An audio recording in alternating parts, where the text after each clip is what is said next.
Let me ask you this question. So being a sidearm pitcher is kind of immediately being an underdog in the game because you're not necessarily depending on velo, you're not depending on all the typical metrics. So what do you say to other people who are considering throwing sidearm?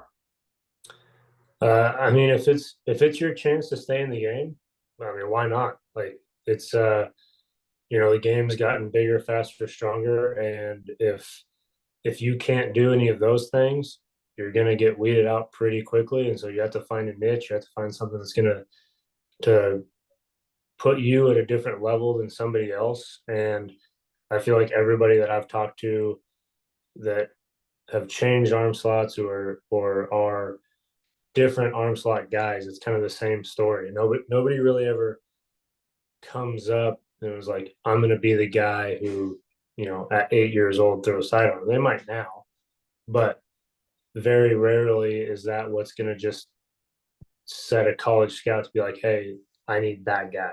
It usually kind of comes across as, you know, it's a way to stay in the game. Like I said, for me, it was I had, the next recruiting class coming in was going to be better than the one we had. And so they said, hey, you got to drop down if you want to keep competing. And I was like, well, I guess that's my only option. And so, I mean, if that's what you want to do and you can be athletic about doing it, go ahead. Like, I mean, why not? If you like this game enough, um, if you think there's a chance, if there's another opportunity with how much social media and video and YouTube and all there is now, like you can upload videos to everything. And so I feel like nowadays there's no excuse not to be seen. And so if you can prove that you're something different and that a team needs you, I mean, you might as well take the shot if you really want to go for it. That's really good. That's great advice. And, I keep challenging my last couple of guests that I actually think, tell me if you agree with me on this, there needs to be more side armors because if you look at the game, everything is 99 miles an hour, 98, 100 miles an hour. But if you got a guy in there late in the game, that could totally throw him off like you in the eighth or ninth inning. Don't you think that that would throw off all the hitters from the entire game that have been used to going up against 98 most of the game? Yeah, I mean, that's how I feel. Everybody that I've talked to and played with, I've gotten a chance to play with Simber, Hobie Milner, Alex Claudio, played against Rogers for a long time in the PCL. And then obviously watching the guys, the O'Days, the Zigglers, Joe Smith, gotten to see all those guys for a while. And we all kind of have the same concept of like you said, we bring a different vibe to the game. We bring it, the hitters have to think differently. They can't just sit hard and try and see what they can do. They gotta process a little differently. And so I was lucky enough in 20 when I had my really good year. It was a mix of me, Alex Claudio, Hader, Devin Williams, Brent Suter, and David Phelps, all different arm slots, and many other guys, but all different arm slots, all different velocities, all different um, pitch shapes and profiles. And it was a really fun group to be with because like you said, once we got to the sixth, seventh, eighth inning, obviously everyone was leading up to Hader, but there was a chance for everything to be completely different from a hitter's mindset. It just mattered of where we were at in the lineup. If there were more righties than lefties, and I had it. If there were more lefties than righties, and Claudio had it. And then after that, it was just here comes some of the best stuff the game's ever seen out of Hader and Williams. And so I think that yeah, we bring something to the table that other guys don't. And yeah, if you can have one on every team just to even throw off a look, I mean, why not? Plus, it's job security for the rest of us if they can add a piece to everybody. So, I mean, there's little things like that. But I mean, like we've talked about, you still got to be good. You can't just because you're different doesn't mean you get to have that spot. Like you just got to bring something different with your arm slot. Then you got to bring something that's going to consistently get 3 outs before somebody scores. It's that simple. That makes total sense. Well, don't laugh too hard at me here, but I have the game. Obviously, MLB The Show is they put it out on the new Nintendo Switch, and they've had it on Xbox. And when I'm batting and a side armor comes in, it throws me off, and I'm just playing the game. Like like it's hard enough let alone, on a video game, let alone real life. So I love that you're doing that and you're cultivating that community, and you've had a good relationship with other sidearmers too. That's really cool to hear. So this guy you're watching right now has pitched for the Padres, the Brewers, the Cubs, the Blue Jays, and now the Diamondbacks. He's had a 2-1 record with 3.52 ERA, 31 strikeouts in 53 innings. But all of that comes back to a place called independent ball, which is totally the underdog story.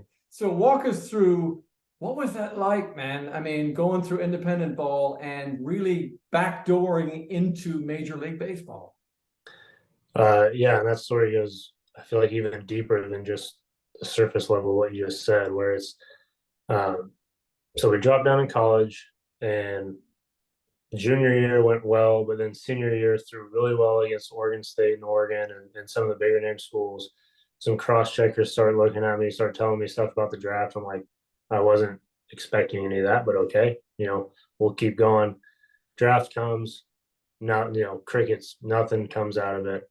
And my pitching coach started telling me about undrafted free agent stuff, and I was like, I didn't even know that was a thing. That had never even processed for me. And still nothing really comes out of that. I got a few calls, but nothing really came. And so I got a call to go play in the Pecos League, which not only is it independent ball, but that's like the way that I feel like we all talk about it in the baseball community is it's probably the lowest of the low in American Wow. Professional baseball. And I don't mean that it like remotely disrespectful. It's just, I mean, it is the reality. Like, so I packed up my car. I had talked to several people about what that opportunity was, and they said, go ahead and do it. Family was on board. Everybody said, why not? I had already applied for my master's in teaching at Seattle University. I was already planning on just moving on from baseball. And, they're like, well, you might as well go play summer ball essentially and say you play professionally. Like, it's an opportunity. I was like, okay. So we packed up the car, drove down to New Mexico, and there was basically an old, like, I'd say like frat house kind of thing with a bunch of air mattresses. It was a half-hour drive to the high school field that we played at, shared a jersey, shared a hat, like, just not a great setup per se. And at first you're kind of sitting there going, what the heck did I get myself into? A couple weeks in, the team folds, I think, kind of. They pulled us into a room in the hotel and said that something was, like, ownership was pulling out. We're going to try and find you guys spots. They get me to the Trinidad team, which is, if you've watched, there's a documentary on it. I forgot what it was called, but it was from the 2013 Pecos League season, and it was the Trinidad team that I ended up joining. Wow. It shows how much of and I don't love the word grind, but how much of a grind independent ball is, but especially this league.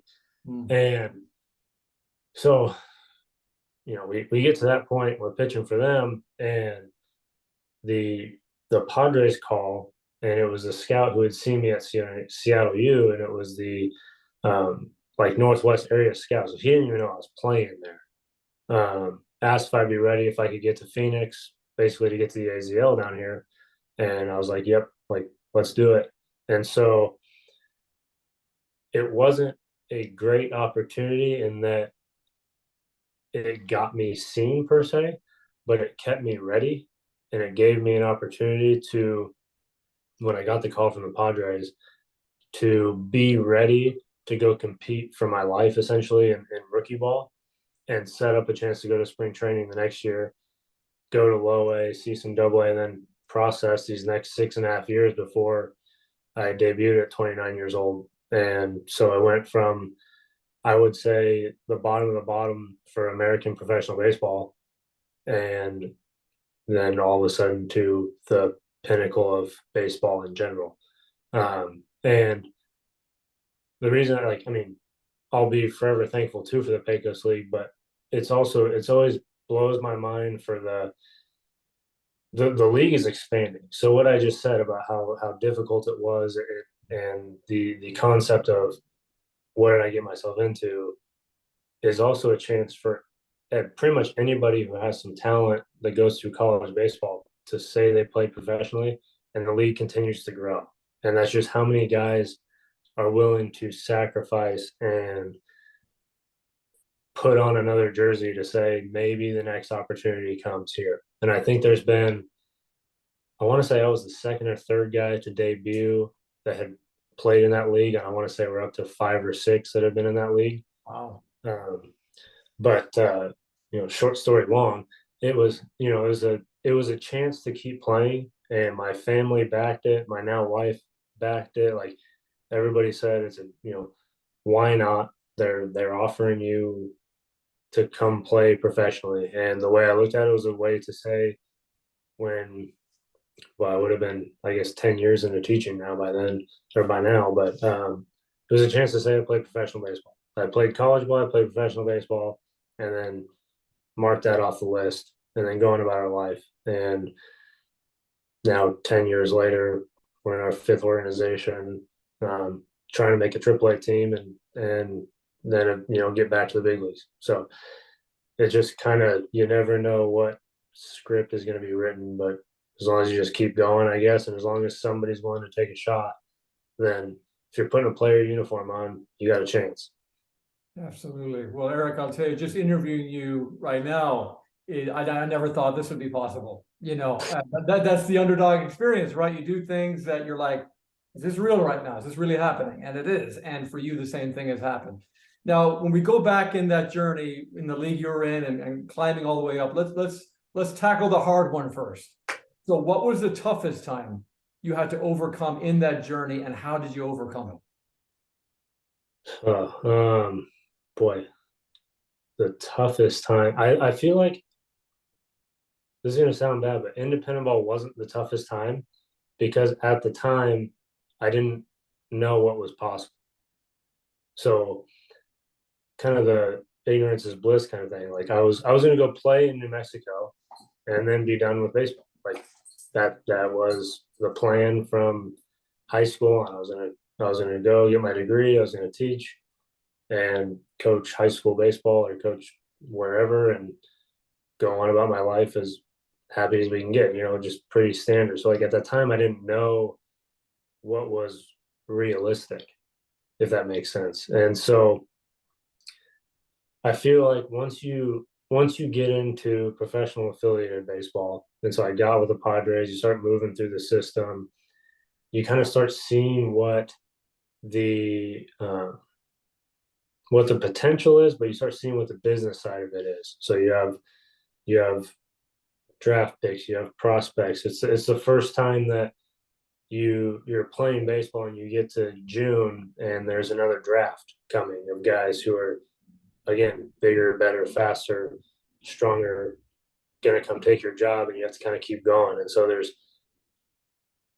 kind of realizing that that's how that works, and that at one point in time I was the guy coming in to take. So that was 2013 was when I signed as an undrafted free agent. So I was the guy coming in 2012, or for that 2012 group, to take their job. And so you kind of just keep going. And once you get to AA, AAA, you start getting a real blend of the guys who,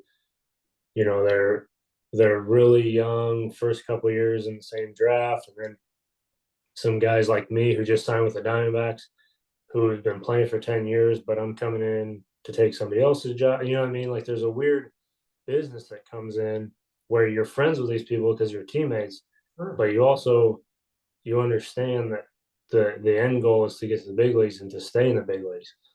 And that statement right there that I just said is probably the hardest part.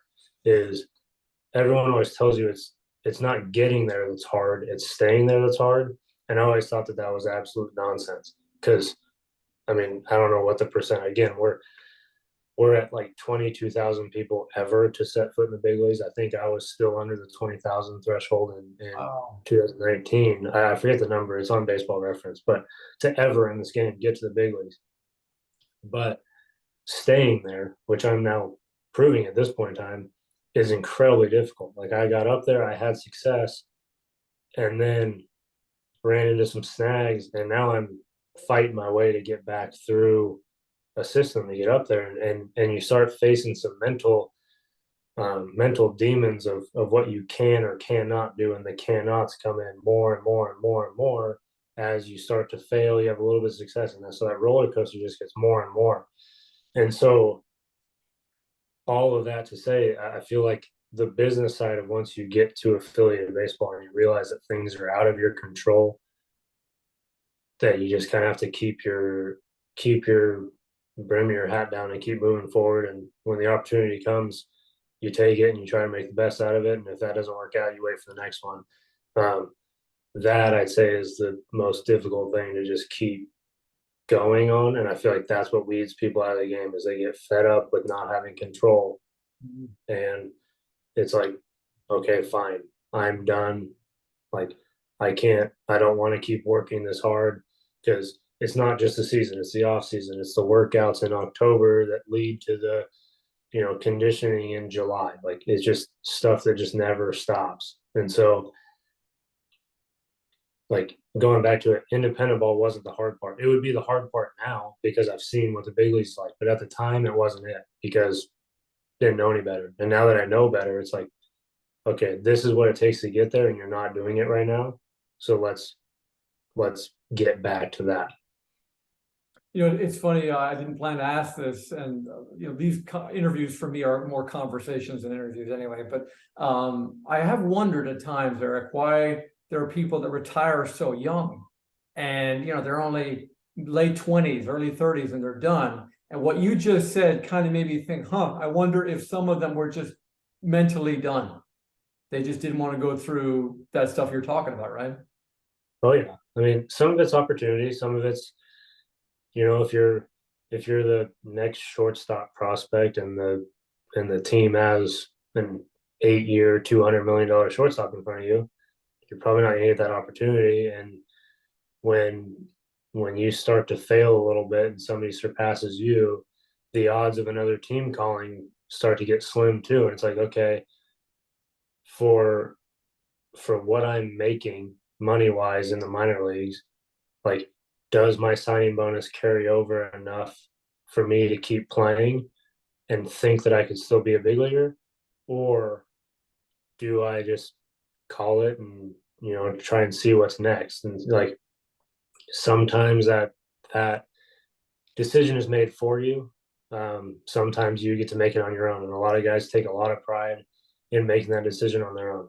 And I respect that out of them. I think it's the Moneyball quote where Billy Beane says, like, you never know until, or I don't want to misquote it. You can find it. But, at some point in time, you're told. And it's either you're telling yourself or, the scouts tell you, whatever it is. But, some people would like that last piece of control in this game. That's to say, I'm done. Or they see the writing on the wall that I just can't compete anymore. I'm done. And so kind of the risk reward, as much as we want to say that money doesn't drive things, like, you got to be able to pay the bills.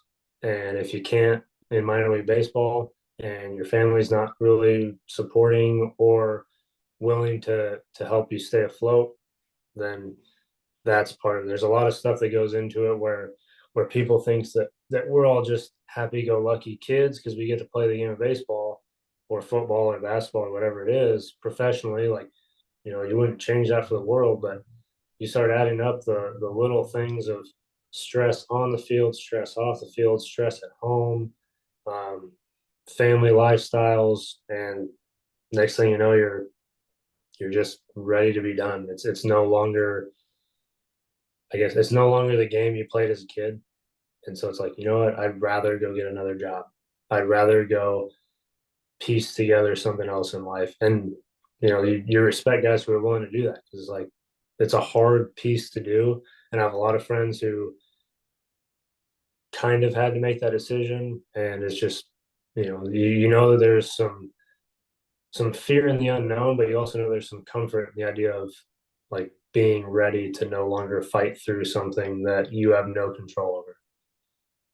Absolutely. Yeah, you can do all the conditioning you want to do. You can eat right, you can all that stuff, but some things you just can't control. What do you say, Eric, to a 17-year-old in Alabama or a high schooler in Vermont or someone in college about how do you handle that mental toughness? Is there personal growth you read? What do you do to get your mind back on track? I was lucky enough to be introduced to some of this stuff in college. We had one of our coaches was big on the mental side of the game. He played professionally just through minor leagues, but played professionally, got to the next level. And one of his big things was that the mental side wasn't, strong enough for him. And as you grow in this game, you get to know more people who are, teams are starting to hire sports psychologists. They're starting to get into the realm of the mental side. And I've read books, I've done all that stuff. It's a lot easier on social media now because you can just watch a reel, you can follow the right people. There's a podcast that I'll listen to that's the Tampa Bay Rays sports psychologist who's in the big leagues with them. That's just a quick 2.5 minute spiel that he does. It's just, how to stay focused on the present, on the moment, what's important at the time. And I feel like that's the only way to survive in this game, because unless you're the, top 0.1 percentile who are just destined to be Hall of Famers, like if you don't have the mental strength to push through failure or adversity or anything that's going on, then the stress levels just go so high that you're just miserable. Like it's not fun to go to the field anymore. It's not fun to go work out. And so having somebody to talk to, or having little checklists that you can go through to help you breathe, to check you back in. I have several things written on my hat so that when I'm on the mound,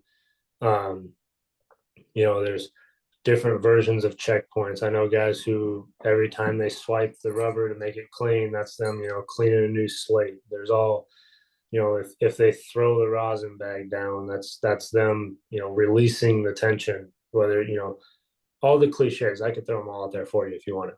But it's stuff like that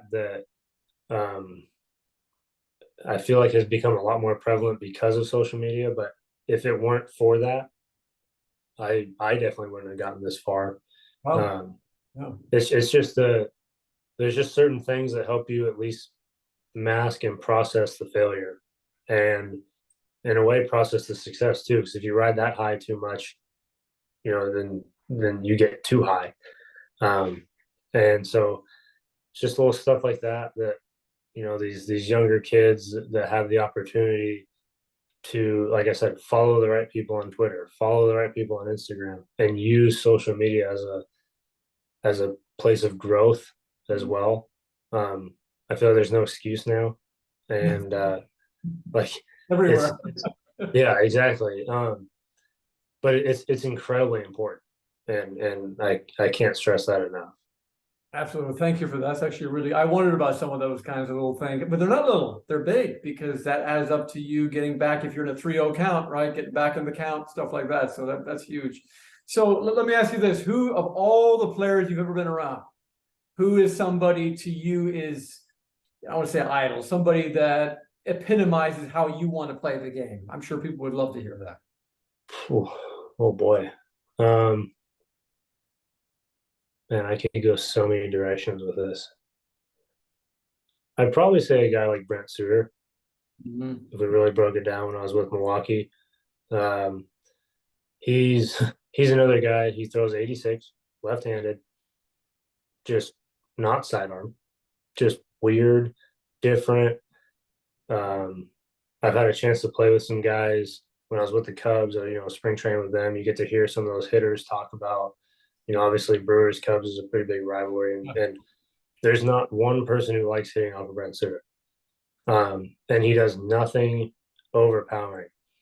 But beyond that, in the clubhouse, he's just one of the more like happy-go-lucky guys that I've ever been around. He's gone through some stuff off the field during the season that I would never have expected somebody to be able to persevere through, and he did it and never changed his emotion in the clubhouse as a leader, as a person that people look up to. His phone's always on if you need him.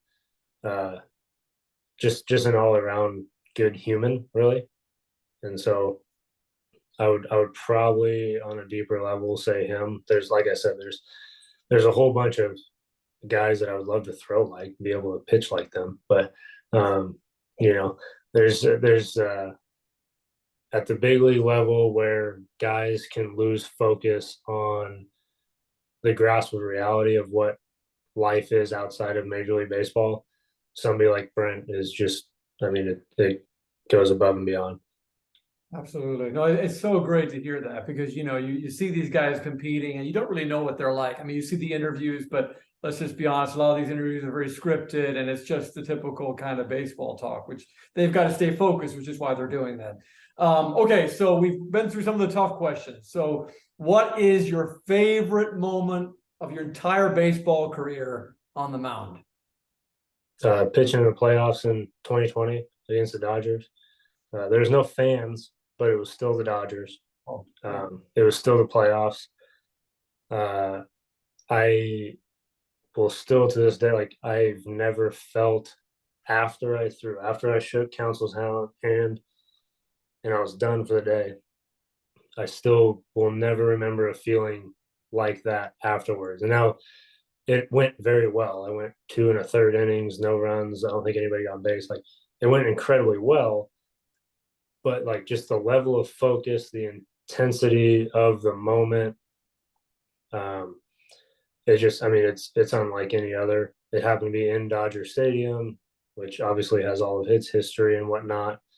Uh, but it's just, that moment to succeed in that moment and prove to myself that, I could go get at the time, I would say I mean, they won the World Series that year. So one of the best lineups we've seen.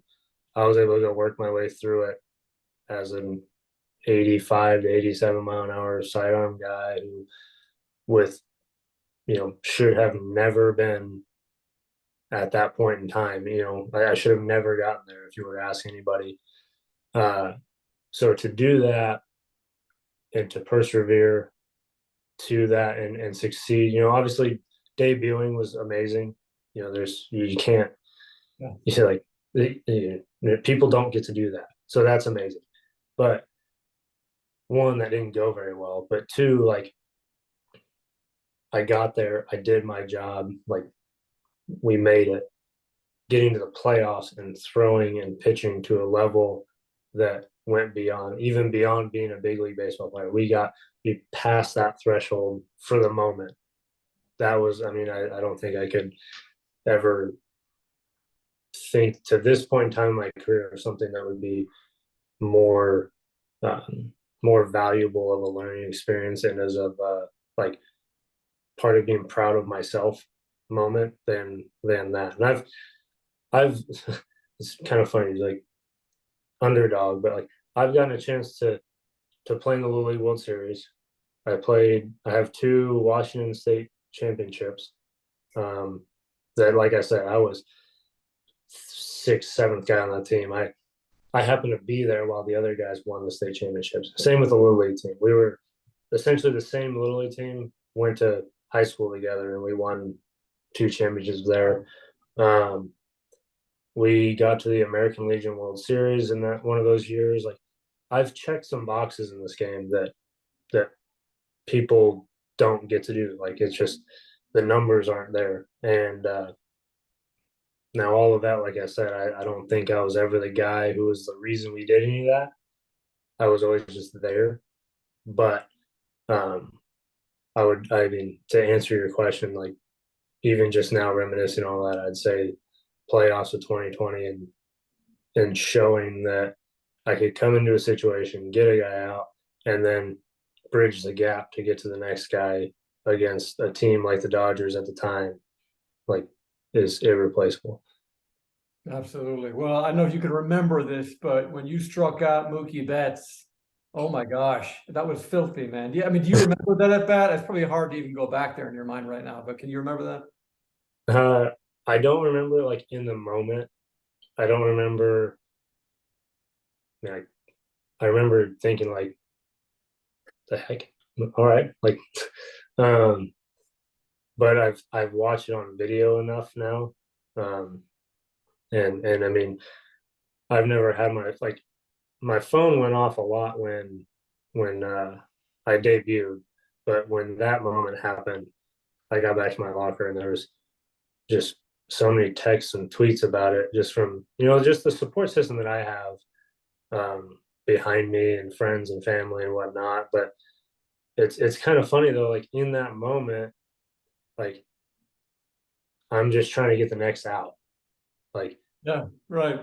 and so I was kind of shocked it happened. I was stoked it happened, but like at the time, you're just trying to get the next out because especially with a lineup like that, the guy who's coming up next is just as good.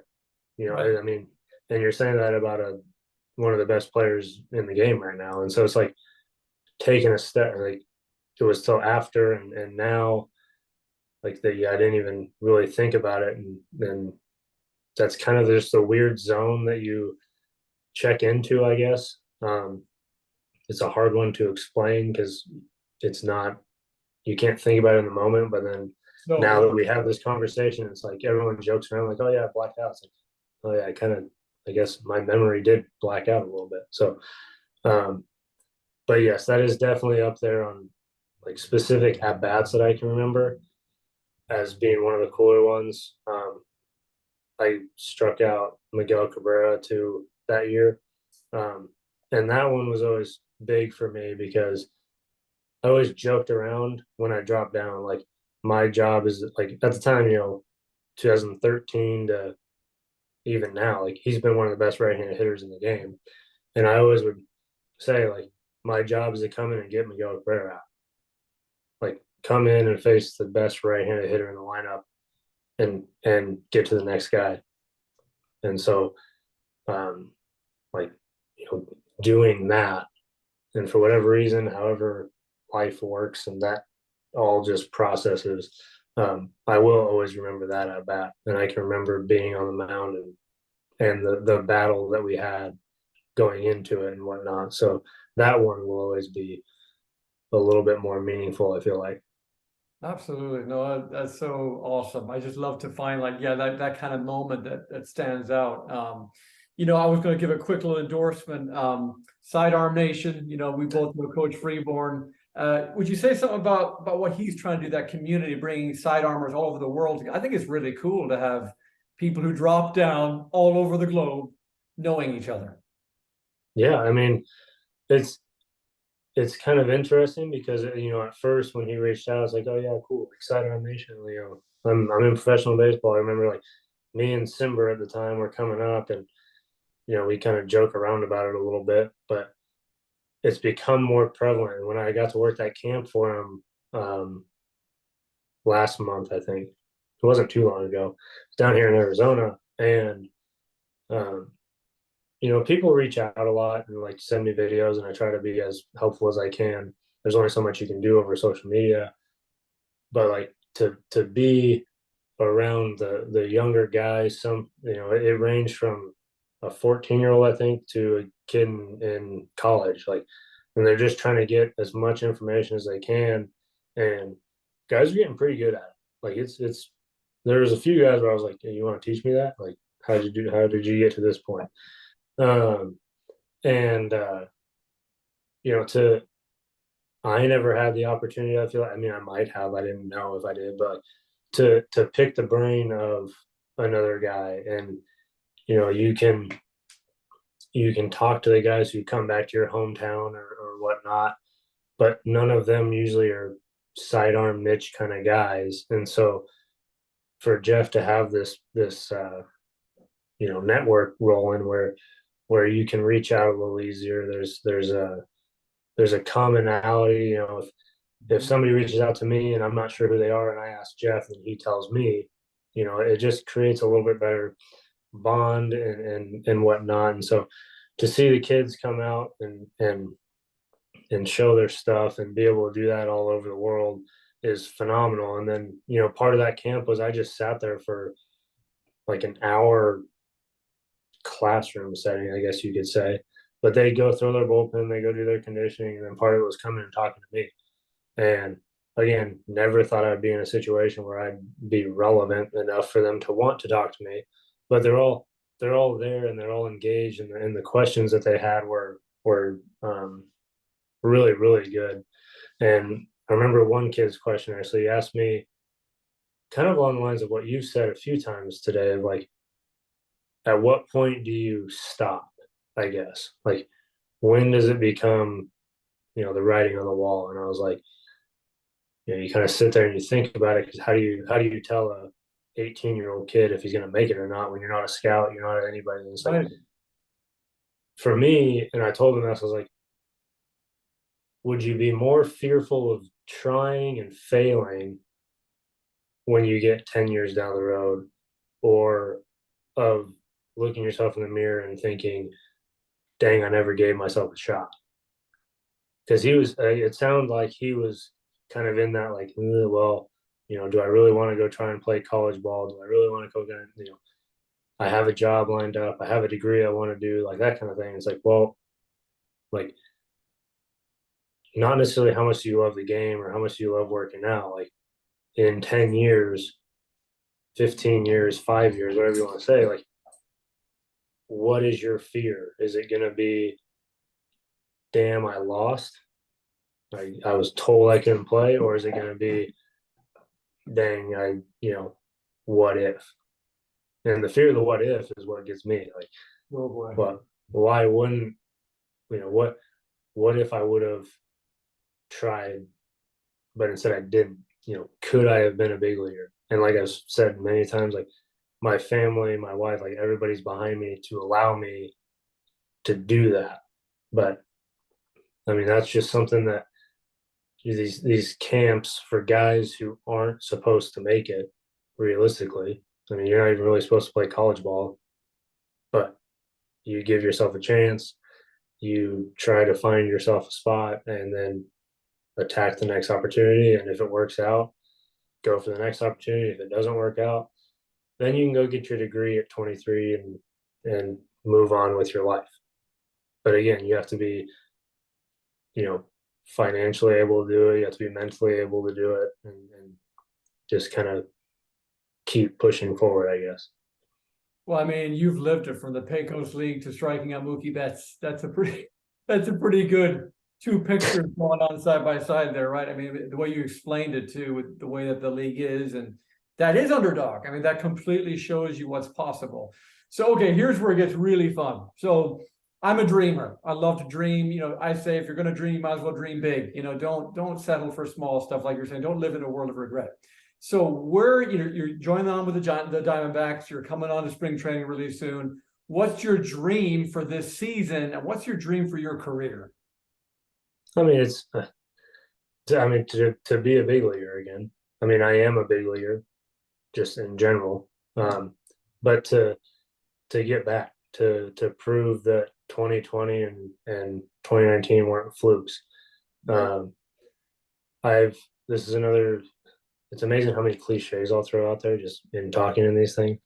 That it goes back again to some of the interviews that you have to do, where you just get used to talking in cliches. But my whole career, it wasn't about proving people wrong. It was about proving people right. Hmm. So I tried not to focus on the people who said, "Hey, man, you're an underdog. You shouldn't be here," and tried to focus my energy on my college coach who gave me opportunity, the Padres scout who said, "Hey, man, we got a spot for you," family members who have allowed me to get to this spot, um, teammates who thought that I can make it, the stuff like that. Like, I didn't want to prove somebody wrong. I wanted to prove these people right. Like, these people are backing me. These people believe in me. Why aren't you believing in yourself? Hmm. It's that simple. And so to do that, from, like you said, to get from college to the Pecos League to the big leagues, it wasn't about showing somebody, hey, I did this. It was about, hey, look, guys, like, we did it. There's more to it than just me making it. And so to get back to the big leagues to and it might not be with the Diamondbacks. You have no idea how the seasons play out. You have no idea what goes on, but to get to the big leagues and to stay in the big leagues is always the goal. So Absolutely. Well, I'm going to be rooting you on that. You'll be the best side armor we've got in the league. That would just be so awesome, man. I mean, that's another thing too. The reason I call this Underdogs Unite is it's plural. It's not even Eric the underdog, it's underdogs. Like we're all in this together, and that's something that I think this world needs is more community, right? People to be connected and rooting each other on. So let me ask you this question. So, you hear my vision, which is what I just said, which is, uniting underdogs. What does it mean to you? Do you believe in that? Do you believe that's important to, kind of root for other underdogs and to promote them? yeah, I know this is the underdogs is the thing, but I feel like just in general we should root for each other. Like especially once I got to the big leagues, I realized how special it is. Yeah. And that goes to every single level. For a high school kid getting to college, for a college guy getting to professional baseball, like yes, minor league baseball can be kind of a tough setup, but it's the next step in baseball. You start to knock down these little dominoes that lead to the big leagues. But if you have a chance to make it to the big leagues, I want you to feel what it's like to do that. It's a different world that just you're literally living out the dream you've had since you were a child. And so if there's any way that I can help, I don't even care if you're a position player, if you're a you know normal pitcher, guys like us, like just anybody, like if you're trying to get to the NBA, I don't really care. Like the the fact of trying to get to the pinnacle of your dream and of your profession, you know, if there's a way to reach out and to bring a group of people together that have the same common goal, that's how we keep moving forward and get more guys to taste what it's like to be a major league baseball player, because it's special. And so like even just hopping on for however long we keep talking, which is great, like why not? Like if there's something that I can say that sparks something with a younger kid or even somebody who's currently playing at the highest level that he thinks he'll ever get to, and it just makes them want to go further, like why should I hinder that person from not hearing it, if that makes sense? And so I mean I want everybody to succeed. And if unfortunately there are times where if it comes between me and you, yeah, I'm gonna go give you my best to not let you get there because I'm gonna earn it over you. Right. But I'm not gonna hold back information to keep you from getting there.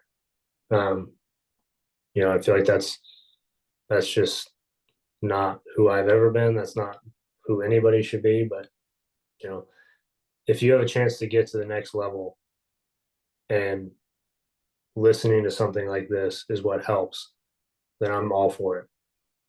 That's great. Well, final question for you, Eric, and thank you for taking all this time. It means the world to me and those who are going to be watching this. What do you say to coaches? I'm 33, right? And I'm still playing the game, the love of my life. And what do you say to coaches who've kind of, they're doing the game, they're coaching, whatever, but they've kind of given up? Like they're not still playing. They're not still going out there and working out with the players. They're not doing those things. What do you say to them to get back in the game? So let me help understand this question a little bit. So the coach, he's the coach of the team right now, or he's thinking about being done coaching, or what Well, exactly? he's doing the work, but he's mentally checked out, or he's physically not fit, and he could be having a much more hands-on approach if he kind of got back into it. Oh boy. Um, I mean, as a coach, you're automatically the leader of whatever unit you have. And it doesn't matter if you're one-on-one solo session or um, a whole team or a whole organization or anything like that. Like you're setting the environment, you're setting the role. And so if you've lost that mentality, one, I'd say you should probably stop and find something else to do because you're just going to hinder your guys. Exactly. But two, like, find it, like, swallow your pride and find it again. Like, you're that would really bother me if I was around a coach like that. Just kind of goes back to, again, like, who I am and the people that I choose to be around, and where we're just trying to get to the next level. I don't care what level you're at of coaching. Your job, in my opinion, and your role is to be a mentor, to be a leader, to get them to the next level, whoever that is. And I don't care what sport it is, what job it is, like, that could be in business. Like, if it, boy, you kind of fired me up with this one. I'm glad to hear the fire. That's good. But I like, to me, a coach is just such an important aspect of anything in life. And if you're not willing to be the role model that you're supposed to be, or at least fake it. I know, again, cliche, fake it till you make it. Like, if you're having a tough time with life at the moment, which happens, and I completely respect that, when you park your car and you grab the equipment bag out of your truck and you start walking the field, that's where it switches off for that 2 hours and you become the best, like, oh man, I can't think of the word, but the best version of yourself to be somebody that a player or teammate or anybody else can work off of and move. And I feel like that to me is just it's just blanket leadership. Like, you gotta be willing to put in the work, but you also gotta be able to flip that switch even a little bit more as a coach, where it's like, because you can go perform on the field without your best stuff. But as a coach, like, your performance is only based on what the other guys do. There is nothing public for you. And so you got to be willing to make sure that you're somebody that can be looked up to, somebody that can have advice when advice is needed. I know that was a really long-winded version of an answer to that question, but Hey, yeah. we left the best for last with that fire. I love that fire had in your speech there. But look, I mean, to prove your point, you were talking about your college coach years later. Clearly, these coaches, if you're watching and you're a coach, you don't know the impact you're having. You don't know that one conversation could be the difference between your player going all the way to where Eric is. So remember. Mhm. So finally, I just want to say this, Eric, thank you for taking the time. We're going to be rooting you on, whether it's the Diamondbacks or where you end up, but in the major leagues, that you are a role model. You already are, but continue just to, sidearm your way to victory, be that person that you've been, and just know we're rooting for you. All these underdogs all over the country and eventually all over the world are getting behind someone like Eric Yardley. Thank you all for joining us tonight. Thank you, Eric. Thanks for having me. I really appreciate it.